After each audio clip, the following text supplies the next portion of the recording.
大家好，歡迎嚟到玄學關注組，我係金寶。Hello，大家好，我係奧啲。嗱，今日我哋有請到咧金大師帶大家提前探秘2026年嘅丙午年嘅流年運程。好啦，咁同大家講少少金大師嘅資料先啦。咁金大師咧就係一個紙紮鋪嘅第4代傳人㗎嘛。係香港第一間紙紮鋪。香港第一間紙紮鋪，哇！真係不得了。可唔可以講少少啊？你太爺。係啦，我爺爺嘅爸爸，跟住然之後就喺嗰度落嚟啦。咁然之後咧，佢嗰陣就帶住10幾個袁大頭，即係袁世凱嗰啲錢咧。咁跟住然之後落嚟，跟住就開香港第一間紙紮鋪。咁當時香港都仲未有紙紮呢樣嘢㗎。咁佢亦都係創立咗嗰啲冥通嗰啲紙幣嘅。即係佢去發明嘅，係啦，佢發明呢樣嘢嘅，係啊。哇！犀利喎，印冥通喎，唔簡單喎，即係佢發明呢係樣嘢啦嘅。之後就流通咗，大家都係燒呢隻啦。跟住而家係咪燒呢隻我就唔知啦。不過我啲屋企人有講翻，即係佢去創立嘅咯。都通用嘅，我聽有啲人講話，應該都係嗰隻先係認受性。金大師亦都係睇呢一行好最新啦，做咗都一輪時間啦。你好細個就開始學啦？細個就已經開始學㗎啦。咁跟住然之後我哋都唔好講年紀。係啦。咁咧就見到，我自己個命盤咧就係嗰個事業上邊係有啲天命嘅喎。咁但係咧你就細個唔會去意識到其實咩係有天命。咁你只不過係會繼續行自己要行嘅路啦。咁行下咧就個天係會鋪俾你嘅。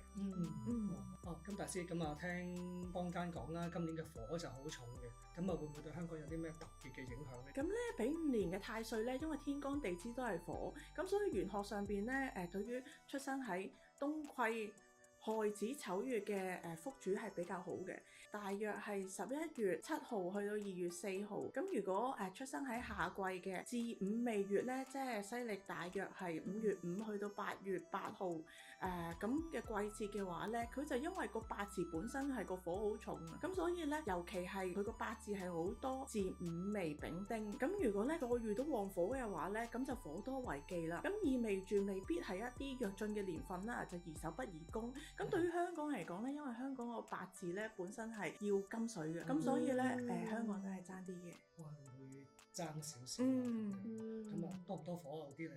我本身好多火。喂，我都係。我都想聽。真係好驚啊！我同大家一樣都係好心急。咁我哋先問下金大師，如果屬老鼠嘅話，今年嘅流年運程係點咧？咁其實咧，喺馬年嚟講咧，屬鼠咧就係沖太歲嘅年份，所以最不利嘅。咁咧佢係會造成一啲破壞力啦，咁甚至係影響健康啦。咁如果嗰種破壞力咧唔係發生喺一個長輩身上，就發生喺自己身上啦。佢哋亦都有唐符，咁係可以幫助從事法律啊工作性質要幫人嘅話咧，佢哋就可以發揮到鋤強扶弱嘅精神。咁如果工作性質上邊未必用到呢粒星嘅話咧，就有機會有麻煩啦。咁另外亦都有災煞啦，要留意一啲災病嘅嘢啦。咁喺安全角度咧，就小心駛得萬年船。係咪即係佢平時出街啊，或者揸車或者其他啲交通工具都要小心？係啊，都要小心。咁聽完老鼠啦，咁唔知牛又係點樣咧？牛咧就有龍德同埋紫微，咁所以佢本身個權力咧係容易更上一層樓嘅。咁佢仲有國印啊，咁對於申請一啲文件上邊嘅處理啊、審批啊，就容易會順利啦。咁同埋亦都有利升遷啦、學習啦。咁但係因為有歲煞，所以佢都係犯太歲嘅。咁佢容易有壓力同埋遇到一啲阻礙啊。人際關係上邊咧，亦都係要訓練自己去鎮定嘅一年。咁另外亦都有天煞，咁所以如果成日喺到大自然裏邊咧，就容易有天險啦、氣候啊、風雨啊、呢啲嘅日子去做出準備功夫。咁天厄咧就係高處不勝寒，所以咧減少離開個地面咧，亦都係減輕個損傷嘅。咁聽落去即係冇飛同埋唔好喺室外咁多㗎啦。即係盡量要留翻喺啲室內啊，安安全全，最好喺屋企啊瞓下覺啊，做下文書嗰類型啊。咁唔知道如果屬老虎係點樣嘅咧？咁咧屬虎今年有紅焰啊，咁所以咧其實佢愛情上邊咧容易有一啲走馬看花嘅機遇，但係個姻緣咧多得嚟又唔係好實在嘅，容易有三角關係啦。咁26年咧就容易有天紅啦，咁呢個係事業上邊咧追求卓越啊，可以發揮到天賦領導力啊，咁但係要小心溝通喎，因為咧見到佢有天符啦、白虎啦、指背啦、飛廉啦，所以容易俾人篤背脊嘅，同老闆啊、上司啊、長輩啊個關係唔係好穩定。咁咧交通上邊亦都要保持安全，去慎防一啲突發性嘅意外啦。咁所以要有呢一啲交通嘅意識啦。聽落都真係好似有辣有唔辣，因為人緣又好好，但係又要小心俾人哋篤背脊。咁唔知道屬兔嘅朋友係點嘅咧？咁佢哋咧今年係有連煞嘅，絞殺啦同埋捲舌啦，咁所以咧容易禍從口出啊，即係譬如同人哋嗌交啊、不和啊呢啲，咁所以而令到自己個利益有損，所以佢哋要注重嘅就係關係方面唔好受破壞啦。咁同埋咧會先破而後立嘅整體嘅運程，咁佢哋要注意自己啦同埋長輩嘅健康啦。人同人之間嘅相遇同埋離別咧，其實都係有特定嘅時空去誘發呢啲嘢發生嘅。咁而財富上邊咧，因為有天德有福德，咁所以咧平時只要係多啲行善啦，唔好用言語傷人，咁就逢凶化吉㗎啦。哇，做多啲善事啊嘛。係咯，要提下屬兔嘅朋友。多唔多屬兔嘅朋友？有啊，叫佢忍下嘅。係啊，要先破而後立喎。咁你上半年好啲，下半年？係整體嘅，整體嘅，即係每一件事。即係其實點都一定有破一下嘅啫，只係大同細嘅分別啊。冇錯，啱，冇得避嘅。自己提住自己咯，咁我可以減輕啲。我會好好提醒呢個朋友。好，咁屬龍嘅朋友咧，咁咧因為有天解同埋解神嘅眷顧，所以咧容易係成就佢哋有解決問題嘅能力。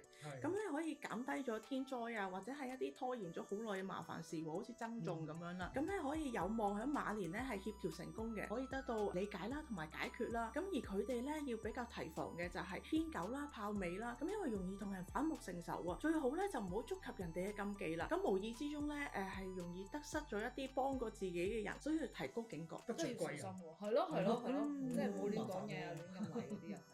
咁屬蛇嘅咧，因為咧有6分嘅加持嘅，咁所以咧喺丙午年咧，佢哋嘅財富會增加，亦都容易有機會受到多啲嘅關注啦。咁咧最主要嘅就係病符同埋的煞呢兩樣嘢，因為咧都係對健康唔好嘅，咁所以要注意可能係一啲病變啊，或者係點樣可以瞓得好啲啊，身體上邊微細嘅位置嘅痛症啊，如果要打藥物落去身體嗰度咧，要小心呢啲對健康無法逆轉嘅問題。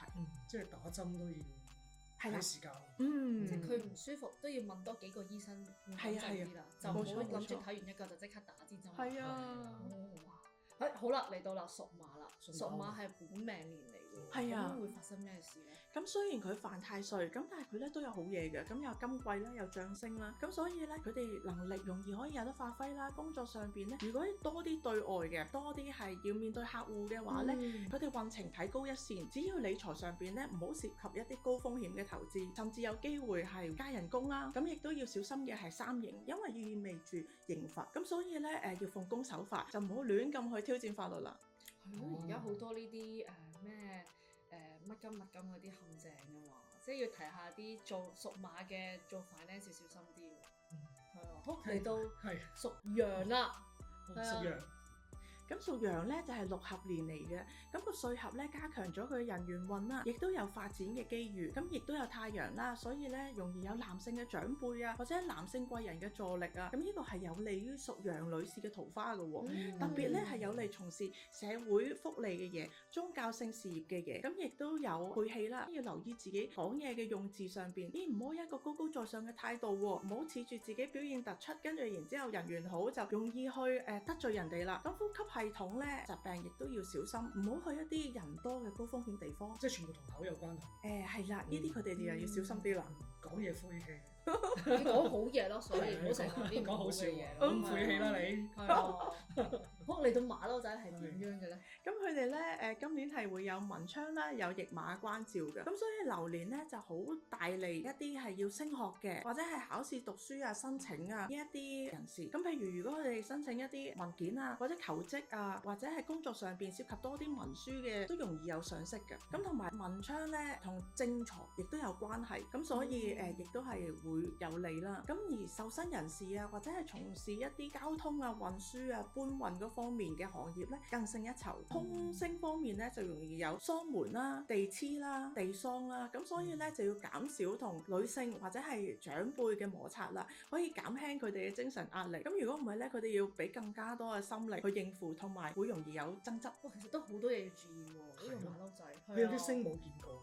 係啊，係啊，嗰啲地黐啊，係一啲小聲嚟，都有影響嘅。有㗎，即係只要佢有出現就會有影響嘅。嚟到屬雞嘅朋友啦，咁屬雞咧都唔錯啊，因為咧有天月啦、有太陰啦、紅鸞啦、天貴啦，咁所以咧流年佢哋容易有貴人嘅助力，可以幫佢哋解決問題、達到目標。咁尤其係女貴人啊，咁所以男性屬雞嘅人士咧就桃花滾滾來啦，着數啲啊，係啦，着數啦咁樣。咁咧，如果佢從事埋喜慶嘅工作就更加有利。